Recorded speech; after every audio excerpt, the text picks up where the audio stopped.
First of all, we must understand that suffering is something that all of us, believer and unbeliever alike, will experience in this life. Even Jesus Christ suffered.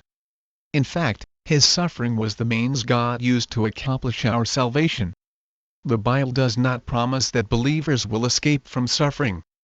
Simon Peter wrote, Dear friends, do not be surprised at the fiery ordeal that has come on you to test you, as though something strange were happening to you. But rejoice inasmuch as you participate in the sufferings of Christ, so that you may be overjoyed when his glory is revealed. Sometimes the believer will seemingly suffer more than the unbeliever. This is because the unbelieving world hates those who stand for God's truth. Jesus said, If the world hates you, keep in mind that it hated me first.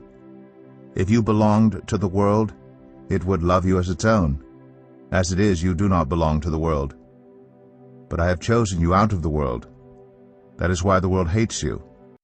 However, God has made promises to the believer when he is suffering. King David said, Even though I walk through the darkest valley, I will fear no evil. For you are with me.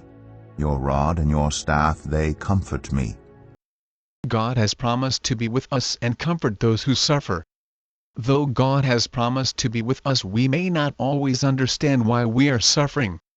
God has not obligated himself to tell us why we suffer, but he asks us to trust him through our sufferings.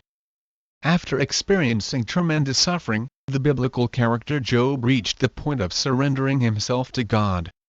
He then humbly said, I know that you can do all things. No purpose of yours can be thwarted.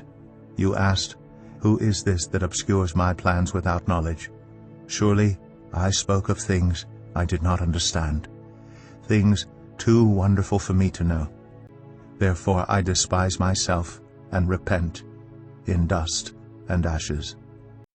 Those who believe in the God of the Bible are not promised relief from suffering in this life. Sometimes believers seemingly suffer more than non-believers.